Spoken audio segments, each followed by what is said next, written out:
Jadi sebenarnya karir secara pemahaman ya, Coach Opi ya, karir itu kan melekatnya kepada individu sebenarnya. Dalam perjalanan, maka sebenarnya pada kenyataannya banyak orang akan mengalami situasi kayak di persimpangan gitu loh, Coach Opi. Nah, justru dalam konteks bernetworking untuk meniti karir, semua anak muda itu harus pilih-pilih teman.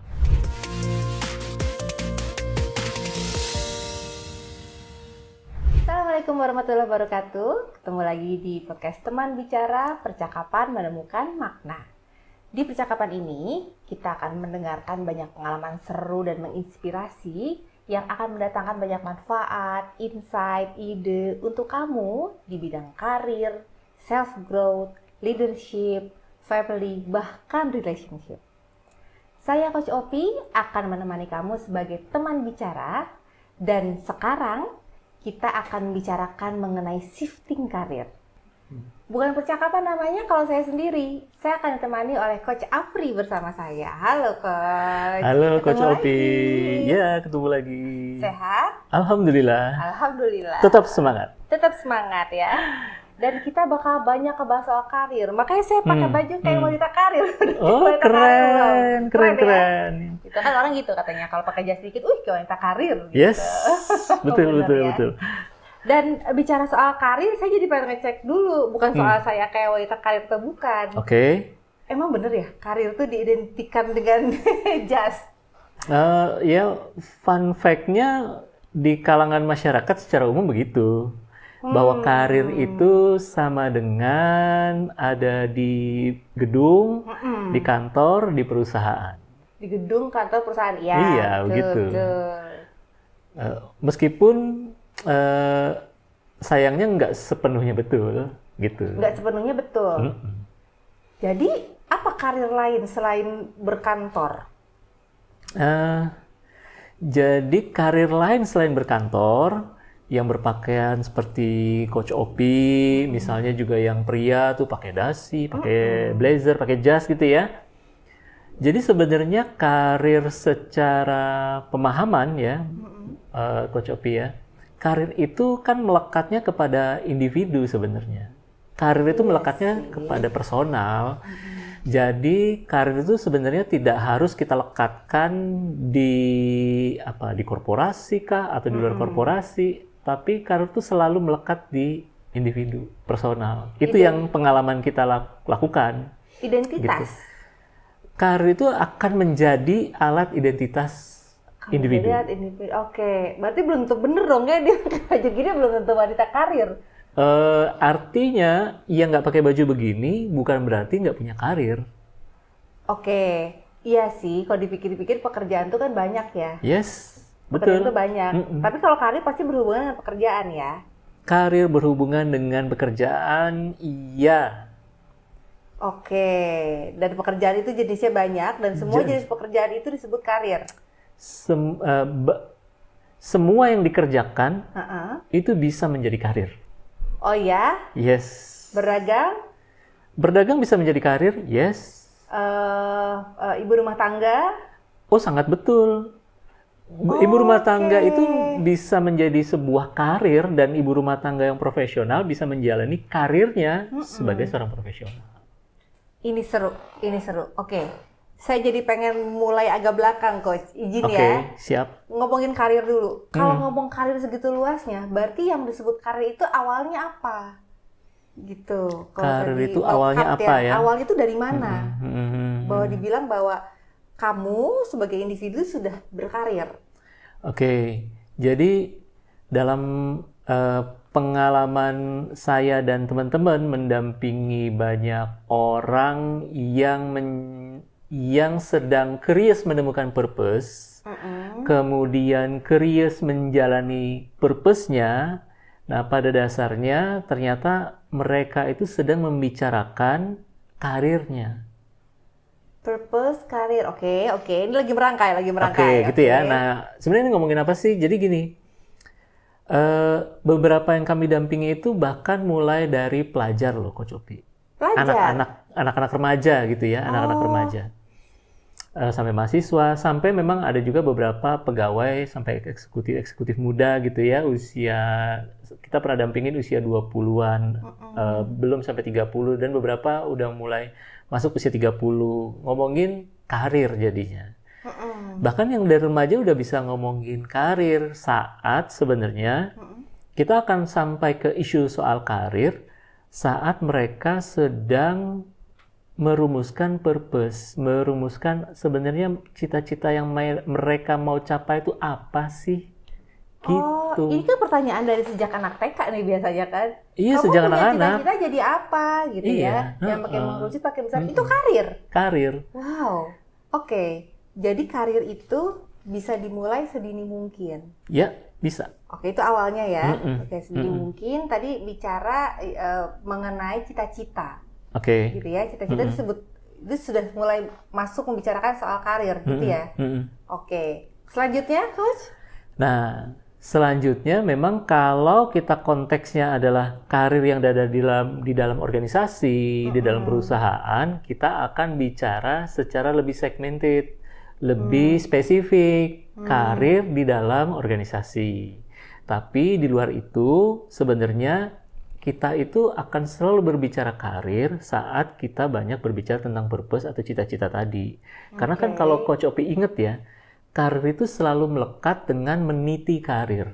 Ya kan? Ada tangga karir dan seterusnya kan. Jadi sebenarnya bicara soal karir itu kayak sama dengan kita bicara soal perjalanan atau journey. Gitu Coach Opi. Oke, ini gantungkanlah cita-citamu setinggi langit. Yes. Dan kita lagi ngomong soal anak tangganya nih ya, tahapannya.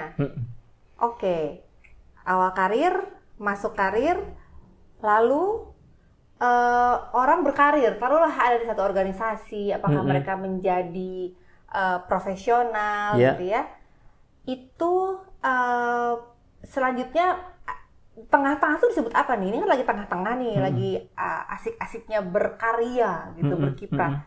Kalau istilahnya sebutan tuh apa nih di tengah-tengah gini, Coach?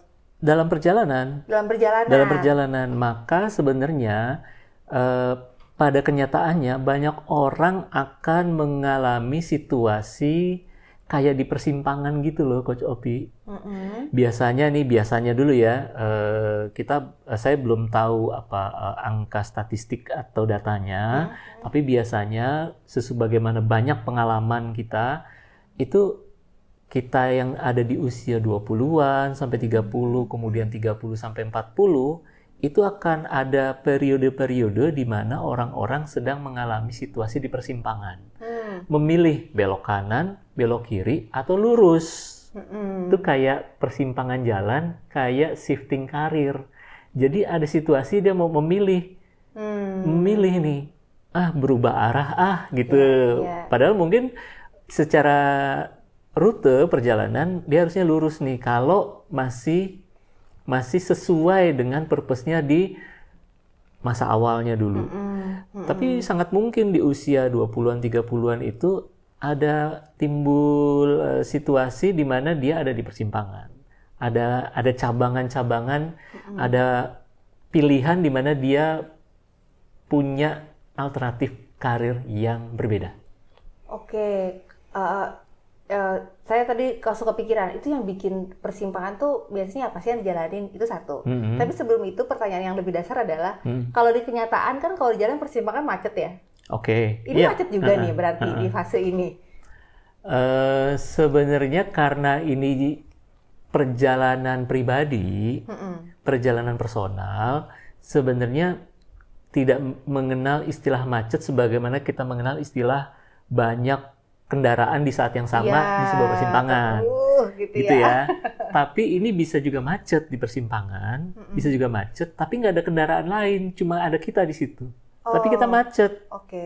Bisa juga macet itu artinya kita berhenti kan, gitu. Tapi berhentinya ini, macetnya ini dikarenakan kesulitan dalam mengambil keputusan. Mau belok kiri, mau belok kanan, atau mau terus, gitu. Nah, situasi itu rasanya cukup umum ya akan dialami oleh banyak sekali orang. Dan persimpangan itu bentuknya apa sih kalau misalkan di perjalanannya ini biasanya? Oke, kita ngomong contoh konkret dulu ya. Contoh konkret. Wanita karir. Wanita karir. Di perusahaan, di kantor. Oke. Waktu masuk pertama mungkin masih staff. Ya, di early years ya, tahun-tahun pertama ya, mungkin 3 tahun sampai 5 tahun lah mungkin gitu kan. Kemudian masuk ke level entry level manager pertama, junior manager. Ada yang mulai dari asisten, junior manager sampai dengan middle manager gitu. Mungkin itu udah masuk di 10 tahun yang pertama. Jadi usia mungkin udah menjelang usia 27, 28, udah mulai manager, pegang tim segala macam kan.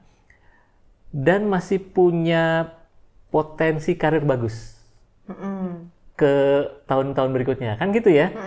Nah, tapi ini wanita karir. Kemudian di tahun yang sama, di usia ya taruhlah 25, 26, 27 tadi, dia ketemu pasangannya, menikah, mulai membangun rumah tangga, mulai ada situasi di mana dia kemudian tiba-tiba punya pilihan.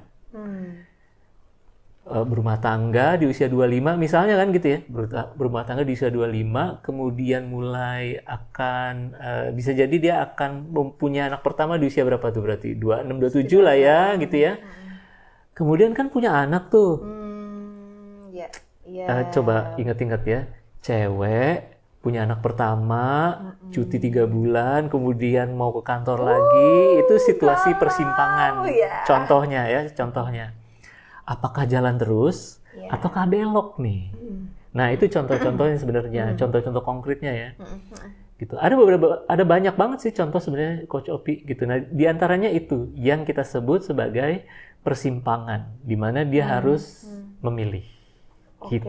Dan itu pasti dialami oleh semuanya ya. Semua orang pasti ngalami sih kalau menurut saya. Yes. Dan kalau misalkan tadi kan tengah-tengah nih, kalau misalkan kita maju lagi ke fase akhir. Atau orang bisa ngomongnya ya orang sudah mau pensiun, sudah mau retire gitu ya. Itu dia sudah melewati ini ya, artinya ya. Sudah melewati banyak persimpangan. Persimpangan. Iya. Tapi ini persimpangan lagi nggak nih waktu dia menuju step akhir? Nah, ini kan uniknya purpose nih. Saya mau kembali ke purpose dulu nih, Coach Opi. Jadi seandainya setiap orang mempunyai purpose dan purpose-nya itu diletakkan di ujung perjalanan dalam kehidupan dia, ini kan personal nih, purpose-nya personal. Dia taruh di ujung perjalanan dia, dan dia nggak menetapkan di angka usia berapa purpose itu bisa tercapai, maka sebenarnya kan dia nggak punya finish line, nggak punya garis finish kan, maka dia akan sangat mungkin mengalami banyak persimpangan di dalam perjalanannya. Yang artinya kalau disingkapi dengan positif, sebetulnya persimpangan itu menuju ke arah yang baru ya, benar nggak sih? Iya, persimpangan itu menawarkan rute yang baru. Jadi kalau kita bicaranya purpose sebagai cita-cita, persimpangan ini hanyalah rute yang baru untuk mencapai purpose yang sama. Kan purpose-nya nggak beda nih, tapi cuma rutenya yang akan dia boleh pilih. Ada pilihan rute yang berbeda gitu. Berarti tergantung kita ngeset tujuannya dari mana dong ya? Betul, makanya di dalam pengalaman kita mendampingi banyak klien yang individual, yang personal, percakapan di awal itu kita selalu awali dengan sebenarnya mereka itu purpose-nya apa. Selalu begitu. Kayaknya nggak banyak kepikiran tuh purpose orang kerja. Apalagi dari awal ya, pengen jadi dokter, insinyur kalau zaman dulu gitu ya. Kalau sekarang kan banyak nih cita-cita ya. Yang dia tahu itu dia titi terus, dia ada opportunity dia lanjutkan. Mungkin itu ya penyebabnya pada saat ketemu persimpangan dia jadi bingung gitu. Jadi sebenarnya saya maunya kemana sih gitu. Sebenarnya saya maunya apa sih? Ada yang menggiurkan dia jalanin, ntar bagian capek baru dia mikir. Itu yang terjadi ya. Ya sangat mungkin seperti itu gitu. Karena kan case-nya kalau di perusahaan ya, di perusahaan nih, kita ketemu dengan beberapa teman-teman yang mengambil karir di organisasi, perusahaan atau lembaga, kementerian gitu ya. Mereka bilang, perjalanan karir gue tuh pengen gue target sampai misalnya level direktur. Itu juga purpose juga sih, ya direktur gitu. Dia mentargetkan satu level tertentu yang sangat spesifik, yang mana itu bagus buat dia tentu, karena dia sangat clear ya untuk purpose-nya. Tetapi kita juga paham ya bahwa sebenarnya banyak nggak sih dalam organisasi yang sama yang kepengen berada di kursi direktur? Sebenarnya kan banyak, tapi kan chance-nya kan sebenarnya nggak sebanyak itu kan.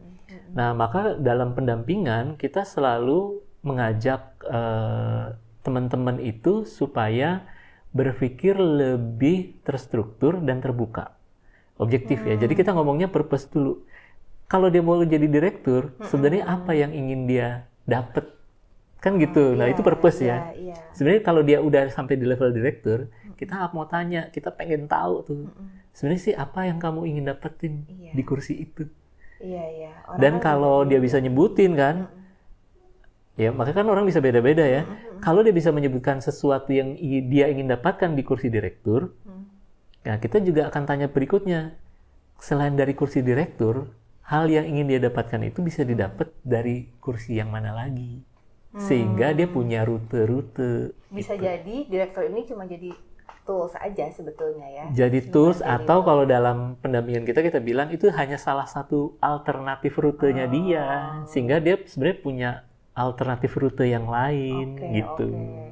Nah, lalu tiba-tiba gimana kalau ada orang bertanya gini, apakah purpose Anda dalam berkarir? Saya mah yang penting dapat uang aja gitu ya. Bahasa dijawab.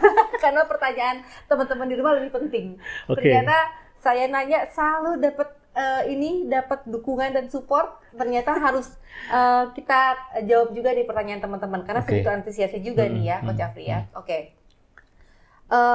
Kalau tadi ngomong macet gitu ya.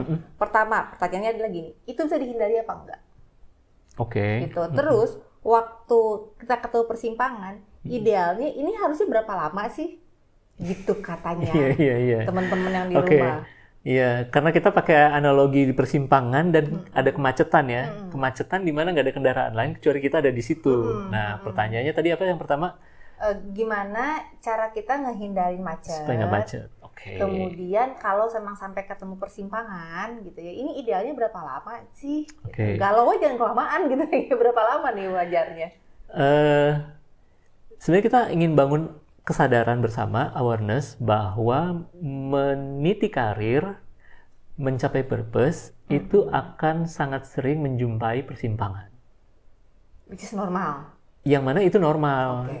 Justru bagi kami ya, bagi saya pribadi, akan sangat nggak normal kalau merasa nggak punya alternatif, nggak ada persimpangan.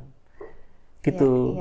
Yang lebih normal, lebih nurture itu kalau dia aware bahwa selalu ada alternatif. Gitu.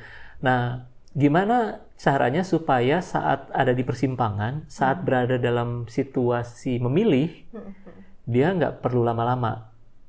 Gitu ya. Nah, itu akan selalu kita kembalikan yang pertama ke purpose. Yang pertama ke purpose. Kayaknya penting banget ya purpose ya. Iya, dalam konteks pendampingan kita itu sangat penting. Mau kemana? Betul, karena purpose itu yang menjadi panduan kan, menjadi guidance kan gitu.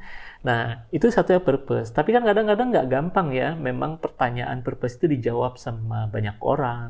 Betul, nggak gampang. Betul. Maka kita sandingkan lagi biasanya Coach Opi dengan kita percakapkan lagi tentang apa meaningnya. Apa meaning dari purpose ini gitu.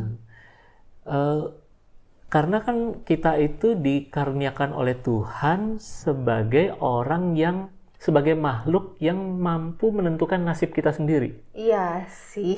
Iya kan? Iya sih, mikir. Artinya kita tuh dikasih banyak fasilitas untuk membuat keputusan bagi diri kita sendiri. Benar. Dan itu memang justru itu yang normal, kan gitu. Nah, supaya memudahkan di setiap persimpangan kita selalu terampil membuat keputusan yang terbaik bagi diri kita, maka konsep yang know yourself tuh, Coach Opi, konsep yang know yourself bahwa setiap orang kita dorong untuk selalu paham apa purpose-nya, kemudian selalu paham apa meaning, apa makna dari purpose-nya itu. Sehingga saat setiap persimpangan dia lewati, dia sangat paham. Apakah ini waktunya untuk jalan lurus, ataukah ini waktunya untuk belok, tanpa mengubah purpose dan makna yang dia ingin capai. Oke, ini ngomong analogi, saya senang banget pakai analogi soalnya Coach Afri ya. Kita udah tahu dari awal kita mau ke Monas. Oke. Gitu ya. Karena persimpangan ternyata macet, karena kita tahu mau ke Monas, kita tahu kalau belok kanan tuh bisa. Yes. Gitu. Mungkin lewat jalan tikus, lewat jalan mana. Tapi kalau kita nggak ngerti kita mau kemana, lewat kanan ya nggak tahu nyampenya kemana gitu ya. Iya, betul. Oke. Betul banget. Menarik. Jadi jangan takut kalau ketemu persimpangan sebetulnya ya. Nggak apa-apa. Itu normal, bahkan jadi hal yang bagus. Betul. Gitu ya. Betul. Oke, next question. Ya. Ini pertanyaan-pertanyaannya dari teman-teman yang ternyata terpanggil gitu ya. Kayaknya mungkin teman-teman di rumah ngerasa gini, ih keren ya, baru nanya cita-cita jadi bilang karir kayak gitu. Karena pertanyaannya seputar itu ya, pendidikan bagian dari cita-cita adalah karir. Yes. Di antaranya ada ini, Coach Afri. Gimana caranya gitu, waktu kita lulus, gitu ya, lulus, cita-cita sih mungkin ada. Tapi kan dengan serba ketidakpastian nih di luar, gitu ya. Gimana caranya kita mengatasi rasa takut waktu kita lulus, gitu ya. Cita-cita mah ada, ini ngomong rute kali ya. Ini ngomong persimpangan kali, ketemu ketidakpastian, ini harus apa nih teman-teman? Kita coba pakai analogi yang sama dulu ya. Di dalam perjalanan ada persimpangan. Jadi ngomong lulus kayak ngomong lulus kuliah gitu ya. Ngomong lulus kuliah baik itu diploma, strata 1, sarjana, master, doktor gitu. Itu kan tetap ada persimpangan sebenarnya ya. Jadi begini, dalam proses pendampingan yang kita selalu lakukan, percakapan tentang purpose dan meaning, tentang cita-cita dan makna cita-cita itu menjadi sangat krusial. Kita harapkan itu menjadi value dari si individu. Nah, kemudian ngomongin apa tadi, persimpangan, karir. Nah, dalam percakapan karir atau persimpangan itu justru kita ingin dorong semua orang supaya dia selalu berpikir bahwa dia tuh selalu punya rute alternatif. Bayangin kalau ada Google Map, yang kita nggak pakai teknologi satelit, tapi kita jadinya kalau pakai teknologi satelit menggunakan Google Map kan ada pencet destinasi, current position, kan ada tekan direction akan muncul yang warna biru tuh. Benar. Tinggal ngikutin kan yang warna biru, karena warna biru itu secara teknologinya kita duga sebagai rute paling efektif dan efisien. Itu kalau ada teknologi satelit, tapi dalam kehidupan kita teknologi satelit itu kan nggak ada. Nah, walaupun teknologi satelitnya nggak ada, yang ada adalah rute alternatif. Sehingga kita selalu dorong kepada teman-teman yang sedang meniti karir, apalagi anak-anak muda, itu selalu kita dorong supaya mereka memperkaya diri bahwa mereka itu punya alternatif, punya rute-rute. Untuk mencapai cita-citanya, mereka itu kita kayakan dengan berbagai macam jalan. Jadi misalnya contoh purpose ya. Contoh purpose adalah membahagiakan, membanggakan orang tua. Itu kan juga contoh purpose. Dengan cara jadi apa? Jadi dokter. Oke? Nah, ternyata begitu dari SMA ke kuliah dia nggak bisa masuk ke kedokteran. Oke? Apakah itu sama dengan dia gagal untuk membahagiakan dan membanggakan orang tuanya? Mestinya tidak. Maka kita ingin dorong mereka untuk mempunyai alternatif. Yes. Bagaimana untuk bisa mencapai membanggakan dan membahagiakan orang tua selain menjadi dokter? Gitu. Nah, kita dorong supaya banyak orang berpikir seperti itu. Oke. Gitu Jadi ceritanya. sebenarnya memperkaya diri juga ya. Gitu Betul. Oke. Nah, ini nyambung ke pertanyaan selanjutnya nih. Ngomong memperkaya diri gitu ya untuk punya alternatif tadi, sebutlah tadi pas mau lulus katanya gitu. Oke. Nah, memperkaya dirinya itu adalah dengan network. Yes. Gitu kan. Network kan aset juga nih kita ya. Persis. Nah, gimana caranya kita bisa nyiapin itu gitu ya, selama kuliah deh sebut gitu ya, biar nanti begitu lulus kita punya banyak alternatif gitu kan, tahu mau kemana kalau misalkan ada ketemu persimpangan gitu Coach Afri. Ini pertanyaannya enak dijawab menggunakan analogi lagi nih, Coach Opi. Jadi gini, saat kita sudah punya purpose, sudah punya meaning, bahkan kita belum terlalu yakin dengan purpose dan meaning pun nggak masalah. Nah, dari banyak percakapan kita dalam pendampingan kepada anak-anak muda terutama ya, kita bicara network sebagai aset di masa depan, maka kita suka mengatakan begini, bahwa setiap orang itu harus pilih-pilih teman. Jadi bukan pakai pepatah kayak jangan pandang bulu, nggak boleh pilih-pilih, berteman tuh jangan pilih-pilih gitu ya. Nah, justru dalam konteks bernetworking untuk meniti karir, semua anak muda itu harus pilih-pilih teman, harus pilih networking, gitu. Bagaimana cara memilihnya? Mungkin pertanyaannya jadi gitu ya. Bagaimana cara memilihnya? Nah, akan ideal kalau udah punya purpose. Oh iya. Ya kan? Akan ideal kalau udah punya purpose. Kemudian akan lebih ideal lagi kalau dia sudah berkomitmen memilih salah satu rute alternatifnya. Akan lebih ideal lagi gitu. Karena nggak semua orang di sekitar dia itu adalah orang-orang yang punya dampak positif terhadap perjalanan karir dia. Jadi terarah ya? Ya, betul. Jadi terarah. Jadi misalnya ya, kalau kita ngomong tadi, ini lagi kuliah, kuliahnya oke, kedokteran. Sesuai cita-citanya pengen jadi dokter, membanggakan orang tua, oke. Kalau dia kuliahnya kedokteran, network seperti apa sih yang ideal buat dia? Kan gitu pertanyaannya. Sebenarnya kalau secara environment, secara lingkungan, udah kuliah di kedokteran mah udah pasti ketemu networknya udah bagus kan, udah sesuai kan, gitu. Tapi kan ada beberapa anak muda, mahasiswa yang kuliahnya di jurusan-jurusan yang bisa jadi apa aja tuh. Oke ya, kita sebut deh fakultasnya kayak ekonomi, teknik, FISIP, ilmu budaya, sastra gitu ya. Itu kan karirnya bisa macam-macam. Nggak ada profesi spesifik, kedokteran, fakultas kedokteran. Tapi kalau mereka yang ada di sana ya, mereka penting untuk tahu rutenya mau kemana dan pilih teman-teman, orang-orang yang bisa menunjang purpose mereka. Itu sih kuncinya. Teman-teman yang bisa mendukung purpose mereka ya. Purpose mereka. Oke. Konteksnya mungkin gini juga. Mereka, mahasiswa ini, mereka harus spend waktunya bersama teman-teman yang punya value, punya purpose yang kurang lebih mirip, bahkan kalau bisa serupa. Ya, jangan mentang-mentang gaul jadi semua aja gitu ya.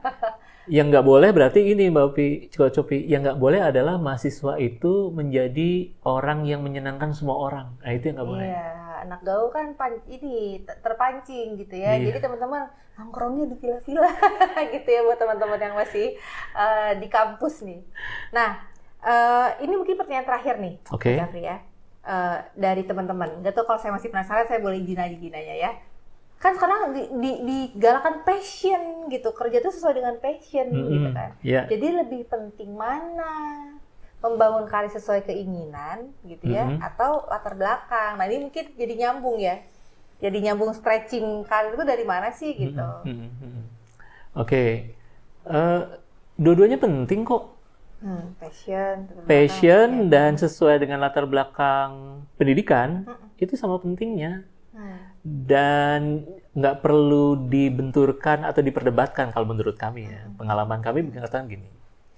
Banyak orang selalu bisa menemukan passion barunya. Oke. Ya, passion barunya. Jadi nggak satu ya. Iya. Passion gitu. Banyak orang bisa menemukan passion barunya gitu. Artinya di dalam perjalanannya di rentang angka usia berapapun, sebenarnya setiap orang itu selalu bisa berpeluang menemukan passionnya dia. Baik itu passionnya yang lama, maupun passionnya yang baru, atau passion yang terbarukan. Kenapa sih penting soal ngomongin passion? Karena kan kita pengen setiap orang menjalani kehidupannya, perjalanan kehidupannya dengan penuh kegembiraan, sukacita, gitu ya. Dan penuh nilai-nilai kebermanfaatan, kan kita pengennya begitu. Nah, itu kita sebut passion kan. Nah, sebenarnya setiap orang itu selalu punya peluang untuk menemukan passion di usia berapapun dalam perjalanan. Oh wow, jadi passionnya nggak cuma satu ya, jangan mentang-mentang bukan passion terus ya udah deh nggak mau dikerjain gitu, kan pendeknya orang begitu. Persis. Oke, Sal, tidak pernah cukup ya ngobrol sama Coach Afri nih, banyak banget yang bisa digali dan saya masih banyak banget pertanyaan lainnya gitu. Semoga kita ketemu lagi, mau bahas lebih dalam lagi. Dan teman-teman, berarti karir itu luas gitu ya, Coach Afri. Karir itu luas, tidak terpatok pada jenis pekerjaan. Ya, bahkan itu bisa banget berubah, gitu ya, bisa berubah dari satu titik ke titik yang lainnya. Dan itu akan sangat mempermudah kita sebagai yang punya karir untuk menentukan alternatif saat kita punya purpose, saat kita punya tujuan, gitu ya. Betul banget. Dan ada ya yang bisa bantuin kita nih kalau kita punya tujuan. Kayaknya lebih gampang untuk ngobrol sama orang dibanding suruh ngobrol sama diri sendiri ya. Karena pada dasarnya setiap orang itu memerlukan orang lain. Kan kita udah diciptakan sebagai makhluk sosial ya. Betul. Jadi untuk mengetahui diri sendiri aja, kita itu nggak cukup dengan diri sendiri gitu. Jadi kita itu memang diciptakan untuk mengenal diri sendiri melalui bantuan orang lain. Nah, itulah mengapa kita bangun platform pendampingan yang kita sebut sebagai teman bicara gitu, Coach Opi. Menarik. Saya mau. Teman-teman di rumah mau nggak nih ya? Oke. Dan kali ini di episode ini kita bicara soal shifting karir, dan kita jadi cukup banyak tahu, bahkan tahu kemana kita harus minta tolong bantuan nih untuk membantu kita melihat apa yang bisa jadi alternatif kita, passion kita, gitu ya. Dan teman-teman jangan lupa untuk subscribe dan share ini ke semua teman-teman, ke semua kanan kiri, gitu ya, yang dirasa bahwa ini membawa manfaat. Kita pengen banget membawa manfaat ini ke banyak orang, ya. Dan dengan demikian podcast untuk teman bicara kali ini sampai sini dulu. Kita akan ketemu dengan topik-topik tadi yang nggak kalah serunya. Oke. Terima kasih Coach Afri, terima kasih teman-teman. Sampai ketemu lagi. Wassalamualaikum warahmatullahi wabarakatuh.